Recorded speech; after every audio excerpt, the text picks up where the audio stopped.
여러분 안녕하십니까. 오늘이 토요일 날이죠. 2026년 6월 27일, 오후 12시 7분을 가리키고 있습니다. 여기부터 할 차례죠. 인간이여 고귀하게 되어라. 유익하고 선할지라. 예술은 그 자체로 고귀하다. 그래서 예술가는 평범한 것 앞에서 두려워하지 않는다. 사실 그것을 시작하는 동안에 그는 이미 고상해진다. 잠깐만요. 이 뒷배경이 좀,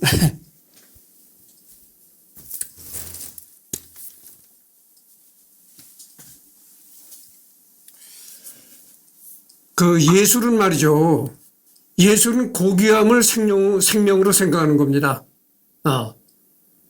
예술 자체가 천박해진다면 그것은 예술이 아니죠. 그러니까 예술은 이렇게 예술가라는 것은 이렇게 천박한 세상에 발을 딛고 살지만은 고귀함을 추구해가는 것이 예술가의 사명이다 이런 얘기죠. 그러니까 우리가 눈만 뜨면은 천박한 세상에서 천한 말을 쏟아내고 천한 행동을 하면서 그렇게 천한 행동을 하고 돈벌이를 하면서 천하게 살아가지만 그러나 생각만큼은 고귀함을 추구하는 것이 예술가의 속성이다 이런 얘기죠. 체험하지 않은 것은 한 줄도 쓰지 않았다. 그러나 단 한 줄도 체험 그대로 쓰지 않았다. 그러니까 이 말이 말이죠. 이 말이 참 어떻게 보면 좀 웃긴다고도 할 수가 있는데 체험하지 않은 것은 한 줄도 쓰질 않았다. 그러나 단 한 줄도 체험 그대로 쓰지 않았다. 이런 얘기죠. 그러니까 소설이라든가 시 이런데 원천은 아이디어 원천이 이렇게 체험하는 데서 아이디어 원천을 얻지만 그러나 그거를 예술로 승화시킬 때는 반드시 거기다 어떤 플러스 사상 플러스 어떤 거를 플러스 시킨다 이거죠. 체험한 그대로 현실에서 체험한 그대로를 쓰면 그건 예술이 아니다 이런 얘기입니다. 그러니까 때에 따라서는 픽션도 가미가 된 거고 가상의 얘기도 가미가 될 수 있는 거고 그렇다는 얘기죠. 모든 것을 있는 그대로 보고 읽어내려는 훈련, 눈을 투명하게 놔두는 충실함, 모든 허세의 완전한 포기가 다시 한번 내게 정말로 도움이 되고 내심 나를 최고로 행복하게 만듭니다. 인간이 도달할 수 있는 최상의 경지는 경탄이라네. 우리는 우리가 이미 알고 이해하는 것만 봅니다.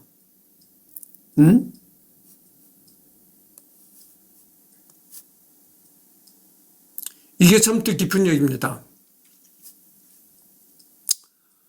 우리는 사람은 이 육신의 눈은 두 개잖아요. 왼쪽 눈과 오른쪽 눈 두 가지가 있다는 이거죠. 그러면 우리가 이 두 가지 눈으로 다 볼 수 있습니까? 아니 물리적으로는 다 볼 수 있죠. 좌우 눈으로 두 가지 눈으로 세상을 이렇게 다 볼 수 있다 이거죠. 그러나 우리가 뇌에서 우리가 눈으로 보는 건 시신경에서 전달이 될 뿐이고 뇌에서 그거를 우리가 눈으로 본 그 영상을 뇌에서 받아들이는 그런 과정을 거치기 때문에 우리가 생각하는 것만을 보게 된다 이런 얘기입니다. 그래서 내가 전번에 얘기를 했잖아요. 내가 자꾸 여기서 문학 이렇게 얘기를 하니까 공장의 문과정을 얘기를 하는구만. 이렇게 생각하는 사람이 있다고 얘기를 했잖아요. 그리고 공장 생활하는 사람은 이 공장이라는 그곳에만 시선이 고정돼 있어. 그러니까 문학 얘기를 하면 그 문과장 공장의 문과장 얘기를 하는구만 이렇게 이제 알아듣는다는 거죠. 그래서 우리의 이 인식 세계라는 것은 아주 편협합니다. 이런 말 있잖아요. 우물 안 개구리가 바깥 세상을 모른다.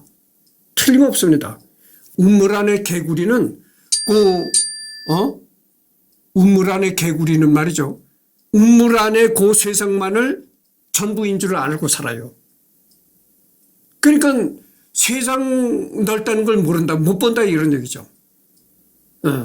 그래서 이 인간의 시선이라는 건 상당히 그 편협한 겁니다. 그래서 여러분들 말이죠.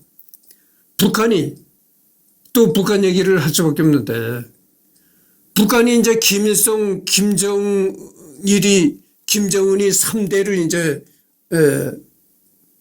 집권을 하는 얘기죠. 집권을 한다는 얘기죠.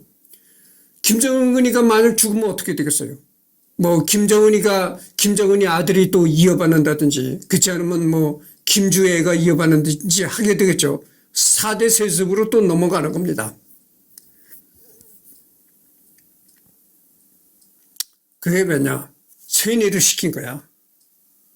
아주 완전히 북한 주민들을 우물한 개구리로 만들고 우물한 바깥 세상을 모르게 이렇게 딱 막아놓고 쇠뇌를 시킨 거야. 김일성 장군님은 참 위대하시도다. 응?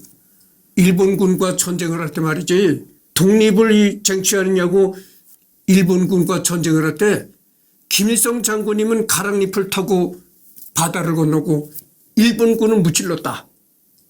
위대한 김일성 장군님, 지구상에는 오로지 김일성 장군님이 최고여 전능하신 이렇게 쇠뇌를 시키잖아요. 그 쇠뇌가 된다 이거죠. 인간이라는 게 어리석다고 내가 그렇잖아요. 인간이라는 게 우물한 개구리가 되는 겁니다. 아니 자발적으로 누가 가스라이팅을 시키기 전에 누가 쇠뇌를 시키기 전에 자발적으로 쇠뇌가 되잖아요. 자발적으로 쇠뇌가 된다 이거죠. 누가 쇠뇌를 해서 쇠뇌가 되는 것이 아니고 자발적으로 쇠뇌가 된다 이거예요. 그러니까 어떻게 되겠어요? 내가 여기서 문학가니까 자발적으로 쇠뇌가 된 사람들이 공장의 문과정을 얘기하는구만. 자발적으로 이제 공장이라는 그 우물 안에 갇히게 된 사람들이 그런 얘기를 한다 이거죠. 그런 거예요. 그래서 이 인간이라는 게 그렇게 자발적인 쇠뇌가 되는데 거기다가 또 자꾸 주입을 인위적으로 김일성 장군님이 위대하시도다 자꾸 이러니까 어떻게 되겠어요? 진짜 김일성 장군님이야말로 전지전능하신 분이고 이 우주에 하나밖에 없는 불수의 장군님이시다. 이렇게 여기니까 대대로 김일성이 혈통을 이어받았다면 껌뻑 죽고 이렇게 계속 내려오는 거죠. 모든 똑똑한 것들은 이미 다 생각했던 것이다. 우리는 그것을 다시 한번 생각해 봐야 할 뿐이다. 지식만으로는 충분하지 않다. 항상 적용해야 한다. 의지만으로는 충분하지 않다. 항상 행동해야 한다. 취향 없는 상상력보다 더 끔찍한 것은 없다. 재능은 고독 속에서, 인격은 흘러가는 세상 속에서 형성된다. 우리는 도착하기 위해서가 아니라 여행하기 위해서 여행을 한다.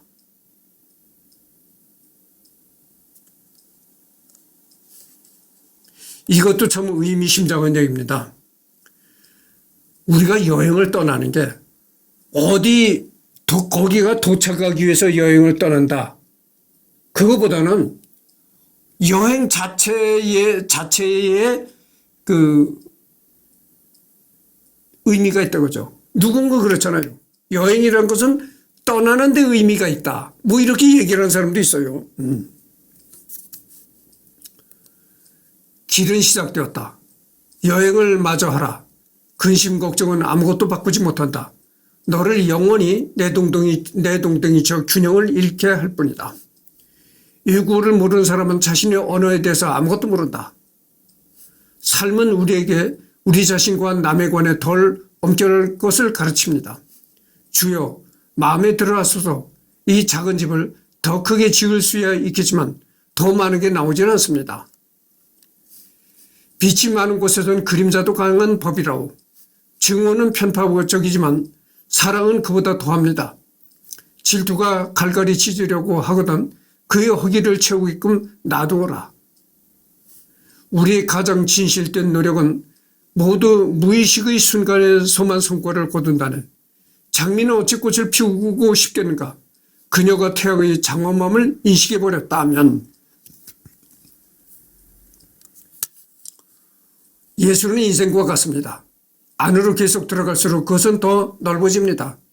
이 하늘에는 내가 계산할 수 없고 나를 당황케 하는 새로운 별들이 거듭 밖으로 납니다. 그래서 뭐 누군가 또 그런 얘기를 했다잖아요. 서양에 인생은 짧고 예술은 길다. 뭐 이런 얘기를 했다잖아요.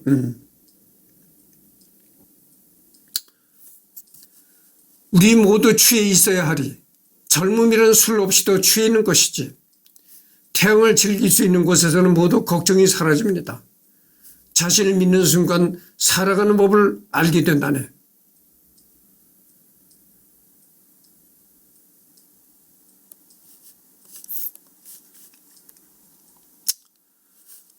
그래서 이제 여기 보면 그 괴테의 주요 작품들이 나옵니다.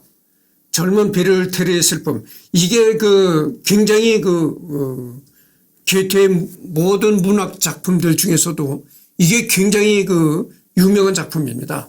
젊은 베를테르의 슬픔. 그 다음에 독일 피난민들의 대화. 그 다음에 동화. 빌헤름 마이스터의 수업시대.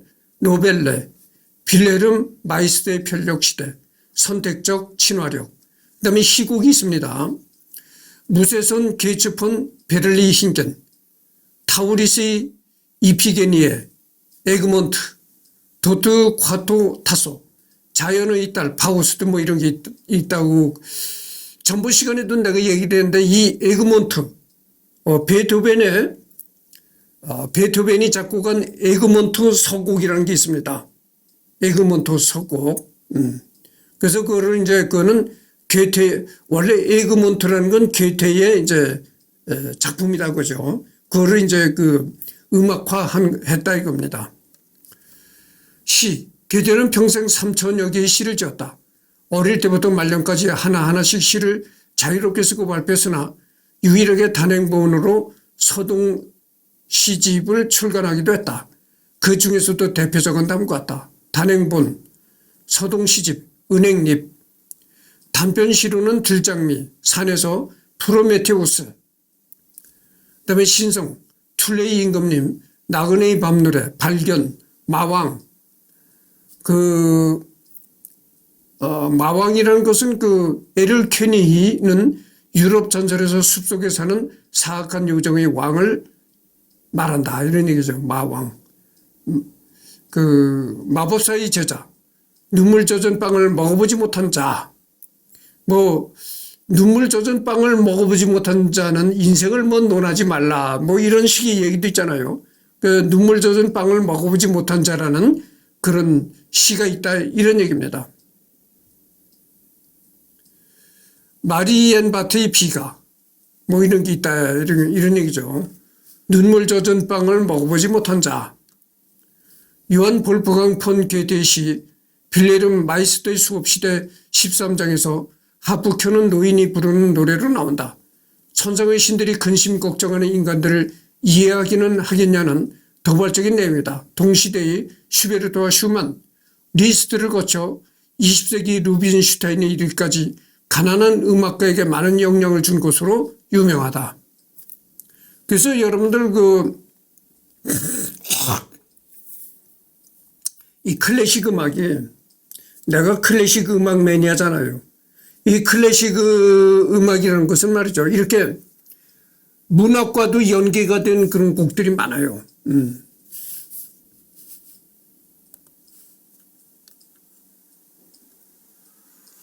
그다음에 장편시 여우 라이네케, 헤르만과 도로테아, 로마 피가, 베네치아 에피그람, 과학 저술에는 식물의 변형을 설명하려는 시도, 색채론, 그다음에 자서전 일기, 이탈리아 기행, 프랑스 정권, 시와 진실 이런 게 있다는 얘기입니다. 14번을 지금 경고하고 있네요. 그리고 기타에는 괴테와의 대화, 잠언과 성찰, 여담. 괴테는 그 명성에 걸맞게 무시무시한 어휘력으로도 잘 알려져 있는데 학자들에 따르면 괴테는 93,000 단어를 쓸 줄 알았으며 괴테보다 더 많은 어휘력을 발휘했던 인류는 없다고 한다. 성경 번역을 통해 근현대 독일어를 만들었다고 평가받는 마르틴 루터조차 2만 3천 개의 단어를 사용했다고 하니 괴테가 얼마나 뛰어난 천재인지를 짐작할 수 있다. 추정 IQ만 하더라도 205 정도가 된다고 하며 종종 역사상 가장 뛰어난 두뇌라고 평가받기도 한다.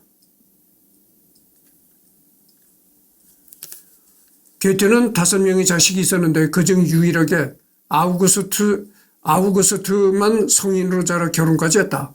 아우구스트와 아내 오틸리에는 사이가 좋지 않았지만 둘 사이에서 3명의 자녀가 태어났다.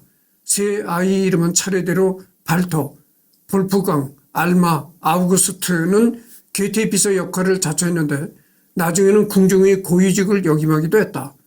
너무나 위대한 아버지의 명성에 가려 스트레스를 받기도 했지만 아우구스트 자신이 아버지의 사랑을 갈구하는 편이었기 때문에 아버지의 말에 지나치게 복종한 면이 있었다. 또한 술을 지나치게 많이 마셨는데 이는 스트레스와 상관없이 가정력으로 보인다. 아버지의 괴테도 술을 많이 마시는 것으로 유명하다. 아우구스트는 40세에 요한 페토 에커멘과 함께 이탈리아 여행을 떠났고 거기서 마차 사고를 당하고 천년두까지 걸려 로마에서 사망했다. 그래서 이제 괴테의 아들 아우구스트는 이탈리아 여행을 떠났고 거기서 이제 이탈리아 여행을 하다가 마차 사고를 당했고 거기다가 천년두까지 또 걸렸다는 거죠. 그래가지고 이제 세상을 떠났다 이런 얘기입니다. 괴테는 음악에 관심이 많아서 음악가 첼토와 교류하며 오페라 제작에 힘쓰기도 했으며 멘델스존이 요한 제바스티안 바흐의 음악을 부활시키는 데 큰 역할을 했다고 한다. 괴테를 존경하여 그의 시 마왕을 가곡으로 작곡한 프란츠 슈베르트가 악보와 편지를 보내오자 괴테는 음악은 시와 글보다는 못하다면서 냉정하게 외면했다고 한다. 하지만 일각에서는 슈베르트 사후의 글을 인정했다고 한다. 여러분들 슈베르트 전번 시간에 내가 슈베르트를 했잖아요. 슈베르트가 작곡한 곡 중에 이 마왕이라는 곡이 있습니다. 그래서 원래 이 마왕이라는 것은 괴테가 창작한 그런 문학이죠. 그럼 방금 전에도 내가 얘기를 했지만 이 클래식 음악은 이렇게 문학과도 상당히 연결고리가 있습니다.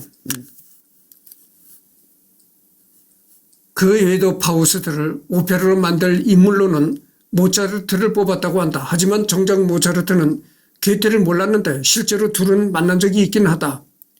모차르트가 7살쯤에 유럽 연주회를 다닐 적에 프랑크푸르트에서 많은 관객 중에 한 사람으로 14살의 괴테가 있었다고 한다. 당시 그는 어린 모차르트를 작은 칼을 차고 머리는 따내리고 있었다고 당시 제자였던 요한 베토 에코만에게 말했다고 한다. 이런 그가 최고로 뽑았던 음악은 돈 조반니인 듯하다.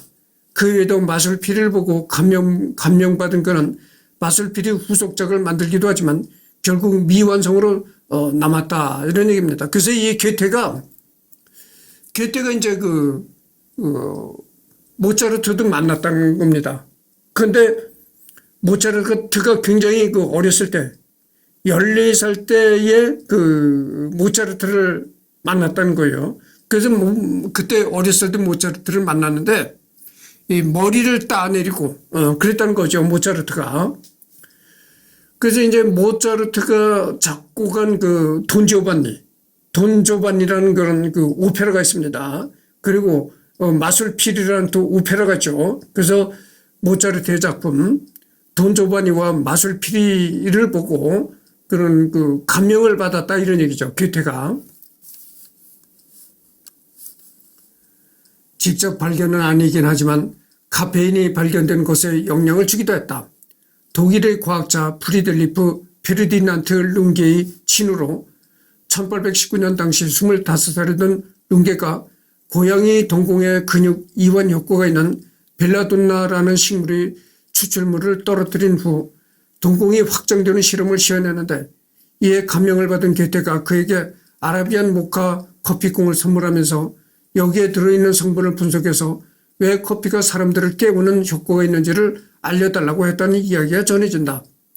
룽게는 이 성분을 단순히 커피 유효 성분이라는 뜻으로 카페바제라고 불렀으나 1821년에 룽게와는 별도로 독자적으로 카페인을 발견한 프랑스의 피에르 장 로베케, 피에르 조제프 펠티에, 조제프 비앵렘의 카방2가 논문을 내고 카페인이라는 명칭을 널리 정착시켜서 이쪽으로 굳어지게 되었다. 다만 후에 펠티에는 룽게가 자기보다 먼저 한 발 앞서 카페인을 발견했음을 인정하고 공표했다. 지금은 21분을 경고하고 있습니다.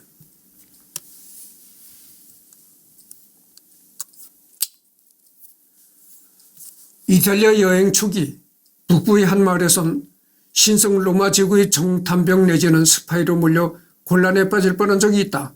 이유는 즉슨 딱 봐도 외부인으로 보이는 사람이 여행객이 많지 않은 알프스 인근 마을에 침범해서 강오기를 한눈에 볼 수 있는 성의 폐허를 기웃거리며 그림을 그린다는 이유였는데 괴테는 순전히 성체의 아름다움과 펼쳐진 자연의 아름다움에 이끌려 그 성을 둘러보며 스케치를 하고 있었던 것이다.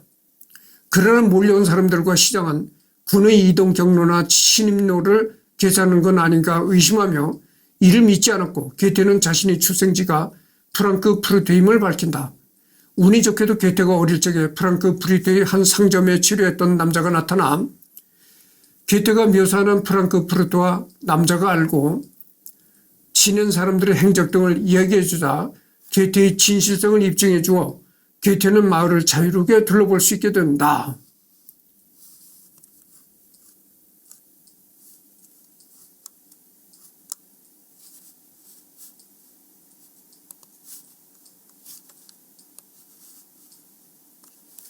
이 괴테가 이탈리아를 여행하던 중에 스파이로 또 오인이 됐었다 이런 얘기죠. 그러니까 괴테가 여러분들 유럽에 가면 오래된 성이 있잖아요. 그런 성에 가서 괴테가 이탈리아를 여행하다가 그런 오래된 고성 같은 데 가서 뭘 이렇게 종이에다 끄적거리고 하니까 저게 무슨 군사와 관련된 정탐병이 아닐까, 스파이가 아닐까 이렇게 의심을 받았다는 거죠. 그거 보면 이 서양이나 동양이나 똑같은 거예요. 내가 그랬잖아요. 내가 드론을 안 한다고 했잖아요. 그래서 내가 드론을 내가 안 하는 가장 큰 이유가 첫째는 제약이 많습니다. 첫째 드론을 날릴 수 있는 곳이 몇 군데 안 돼요. 첫째는 그렇고 또 한 가지는 내가 가장 큰 이유가 드론을 하지 않는 가장 큰 이유가 드론을 가지고 다니면 사람들이 그렇게 경계를 합니다. 그리고 이 이탈리아도 그렇게 괴테가 이렇게 오래된 성에 가서 이렇게 혼자 종이에다 끄적거리고 하니까 경계를 한 거야, 사람들이. 저기 무슨 스파인가. 이렇게 경계를 했다는 거죠. 그렇게 경계를 하는 겁니다. 그래서 내가 가장 큰 드론을 하지 않은 가장 큰 원인이 사람들한테 경계심을 받는다. 경계를 받는다고 했죠. 그래서 내 드론을 하지 않습니다. 도플갱어를 바탕 일화로 영미권에 널리 알려져 있다.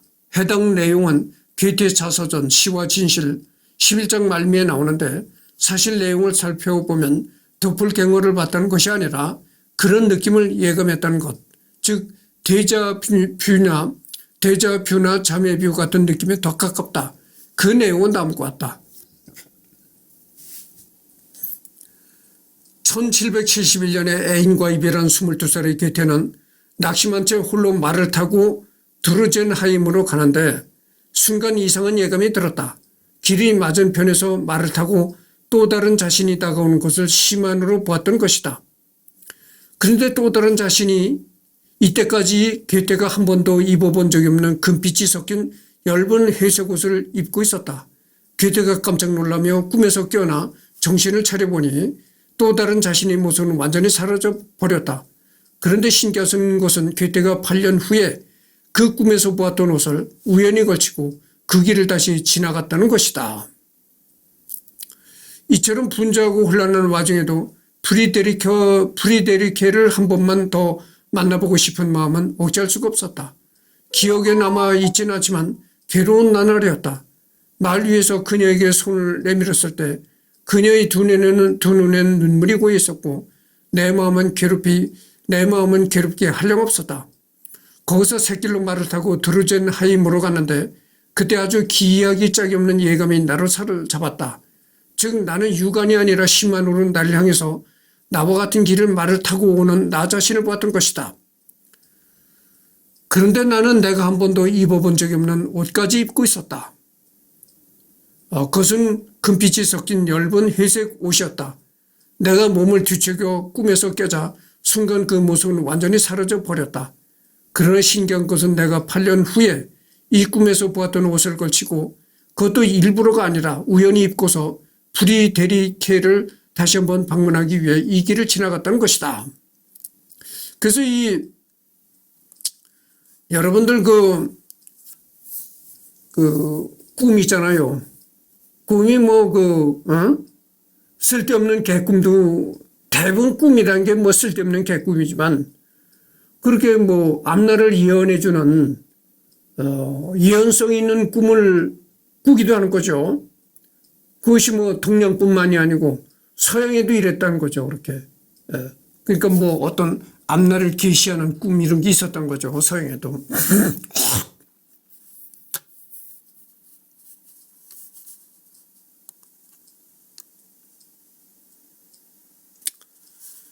그래서 내가 전번 시간에 그 태몽 꿈에 관해서 이승열이의 태몽 꿈에 관해서 얘기한 적이 있었는데 여러분들 그 태몽의 세계를 이렇게 들여다보면은 이 태몽이라는 것이 말이죠. 단순한 꿈이 아닙니다. 태어날 아기의 그 인성, 성격까지도 짐작할 수 있는 그런 꿈이죠. 그런 걸 알려주는 게 바로 태몽 꿈인 거죠. 그리고 태어날 아기가 어떤 취향을 가진 사람이라는 것까지 예시해 주는 것이 태몽 꿈이다 이런 거죠.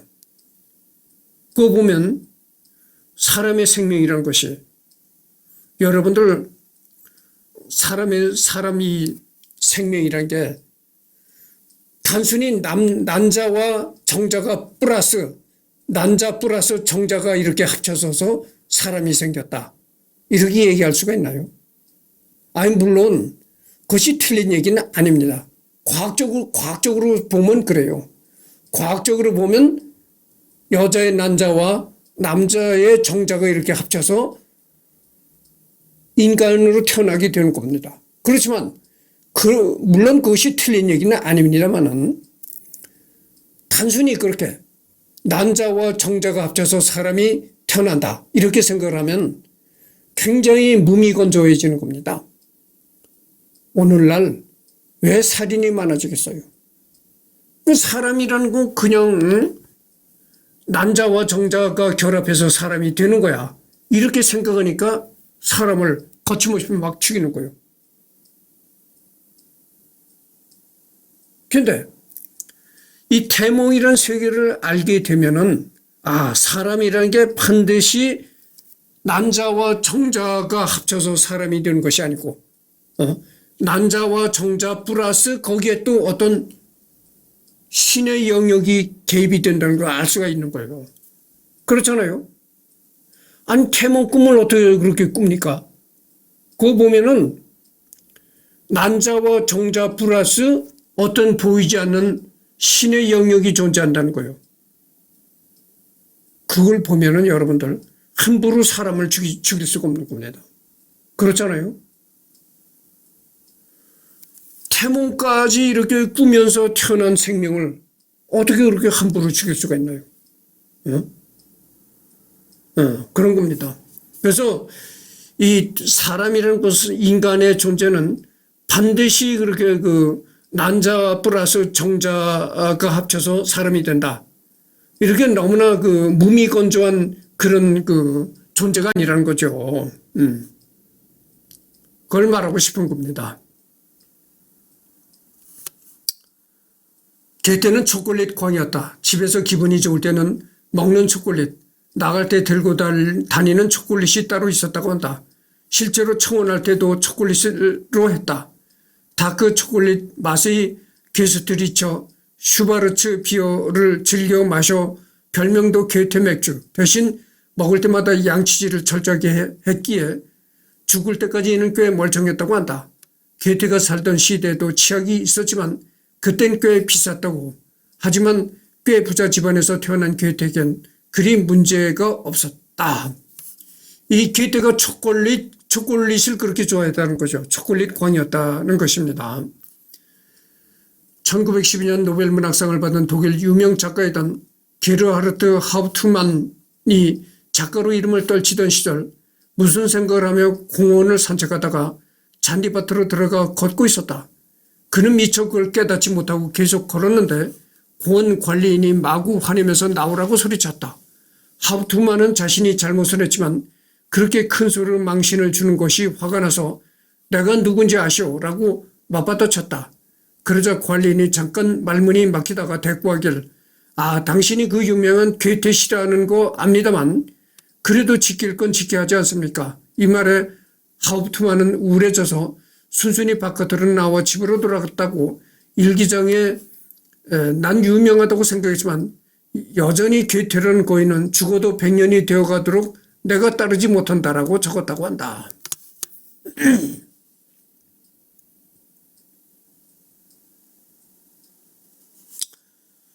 참 이게 웃기는 얘기입니다.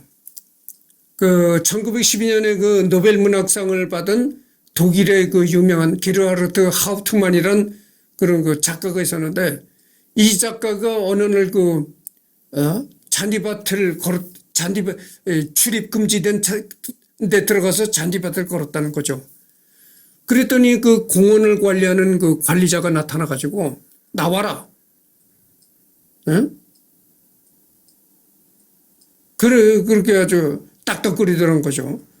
그러니까 자기가 뭐 잘한 건 없지만, 비록 잘한 건 없지만, 너무나 심히 딱딱거리길래 기분이 상했다고 그러죠. 그래가지고, 여보시오, 내가 누군 줄 아느냐? 이렇게, 좀 그랬더니, 이 공원 관리인이 그러더라는 거예요. 괴테 씨 아닙니까? 그러더라는 거예요. 괴테는 이미 저 세상으로 떠났는데, 괴테 씨 아닙니까? 그러더라는 거야. 그래서, 괴테라는 사람이 정말, 훌륭했던 사람이라구나, 이렇게, 거기서 이제, 알았다는 거죠. 독일 문화원의 명칭에는 괴테 이름이 들어가 있다. 주한 독일 문화원을 가면 간판의 독일어 표기가 괴테 인슈티트로 되어 있는 것을 볼 수 있다. 홈페이지 도메인까지 www.goethe.de 정도다. 여기가 이제 괴테의 홈페이지입니다. 그래서 내가 얘기를 했잖아요. 괴테를 빼고는 독일 문학을 말할 수가 없다. 그러니까 그렇게 내가 얘기를 했잖아요. 그러니까 괴테라는 존재를 빼고서는 독일 문학을 논할 수가 없다. 그 정도니까 얼마나 괴테가 독일 문학에 중요했던 사람인가를 알 수가 있는 것입니다. 1955년 이후 매년 독일 문화원에서는 예술 부문에서 큰 기여를 한 비독일 국민에게 괴테의 이름을 딴 괴테의 메달을 수여한다. 괴테가 태어나고 많은 세월을 지낸 프랑크푸르트는 괴테가 자랑이다. 괴테가 태어난 집도 괴테 하우스라고 하여 그대로 남아있으며 괴테 박물관에 괴테 흔적이 엄청나게 많이 남아있다. 그가 대학을 다닌 라이프치히도 마찬가지로 괴테 학습 박물관을 세우고 괴테를 많이 홍보한다. 위에 나오듯이 유학해 다니던 프랑스 스트라스부르 대학교 측도 학교 안에 그가 다니던 학교 건물 앞에 괴테의 길이라는 이름을 지어붙이고 동상까지 세웠으며 괴테 학습 박물관을 작게나마 세워 학교 성적표 및 당시 교수들의 평가서 등등을 전시하며 괴테가 우리 학교를 다녔다고 자랑하며 홍보한다. 이런 것만 봐도 얼마나 괴테가 독일뿐만이 아니고 프랑스에서도 얼마나 유명했던 존재인가를 알 수가 있습니다. 그것뿐인가요? 유럽뿐만이 아니죠. 우리나라에서도 그래요. 동양 제일 동쪽 끝머리에 있는 작은 나라 대한민국에서도 이 괴테가 굉장히 유명합니다. 잘 알려지지 않았지만 괴테는 취미로 수석을 무척 모으기를 굉장히 좋아했다. 그뿐만 아니라 그 분야에 대해 굉장히 진지하기도 했다. 그는 독일 전역을 넘어 프랑스나 이탈리아 등 해외에서도 마음에 드는 여러 암석을 가져왔고 수석을 채집하고자 직접 사람들이 다니지 않는 암석지대를 찾아다닌다거나 화산석을 구하고자 활화산 가까이에 오르기도 했다. 암석에 대한 그의 지식은 꽤나 상세했으며 암석에서 나타나는 색에 대한 집요한 탐구는 색채론을 쓰는 데에도 영향을 주었다. 지금도 그가 평생 모은 6,500여 점이나 되는 수석이 프랑크푸르트에 있는 괴테 하우스나 괴테 박물관 등등에 그대로 전시되어 있다. 당연하지만 책도 많이 읽어서 그가 평생 모으고 읽었던 책도 3,000여 권이 그대로 전시되어 남아있다. 지금은 36분을 경고했네요. 조금 더 해야 되겠습니다. 대한민국에서는 임마누엘 베스트라이슈의 저서 등의 영향으로 인생은 속도가 아니라 방향이다 라는 말을 남겼다고 전해지나 이는 사실이 아니며 실제로는 잘못 퍼진 명언이다. 괴테 본인이 독일인인 만큼 정말 괴테가 한 말이라면 독일어 원문도 함께 존재해야 하는데 비슷한 뉘앙스의 말을 괴테가 했다고 실어둔 해외 사이트에서도 독일어 원문만은 발견되지 않는다. 와인을 사랑한 것으로도 유명한데 맛없는 와인을 먹기는 인생이 너무 짧다라고 말했을 정도로 와인을 사랑했다. 괴테가 직접 그린 그림을 레이블로 사용해서 괴테의 와인이라 불리는 디터 트라움도 있다. 독일어로 디터는 시인, 트라움은 꿈이라는 뜻이다. 그러니까 디터 트라움이라는 말은 그 독일어로 시인의 꿈이다 이런 의미가 있다는 거죠.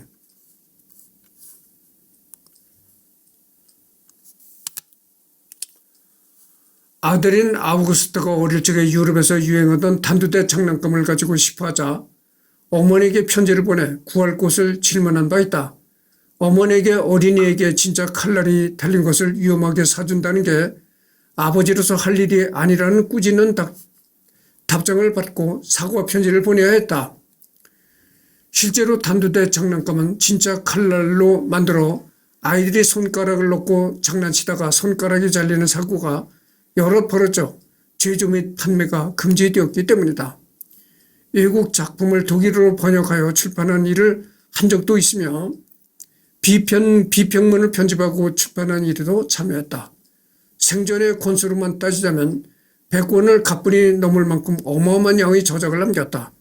그 중에도 미완성 작품도 있고 일부만 남은 작품도 상당수 존재한다. 이 괴테가 쓴 글들이 책 권수로 따지면 100권이 넘는다는 얘기입니다.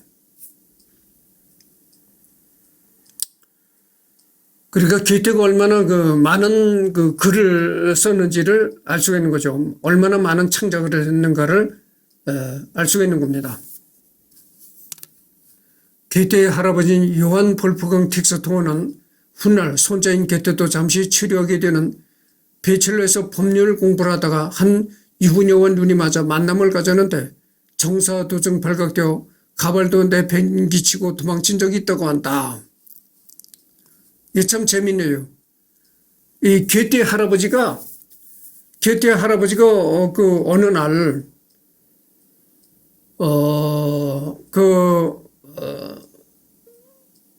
법률 공부를 하는 한 유부녀와 눈이 맞아가지고 그 여자와 이렇게 섹스를 하는 도중에 발각이 됐다는 거죠. 섹스라는 그 현장을 들켰다는 거야. 그래 얼마나 다급했겠어요. 그러니까 이제 괴테 할아버지가 아마 그 머리가 벗겨졌던 모양이죠. 그래서 머리에 가발을 썼었는데 그 가발까지 내팽개치고 도망을 쳤다 그런 얘기죠. 지금 40분이 이제 경과했네요. 그래서 이것으로 끝을 맺고 오후에도 또 시간이 있으니까 오후에는 여기서부터 하도록 하겠습니다.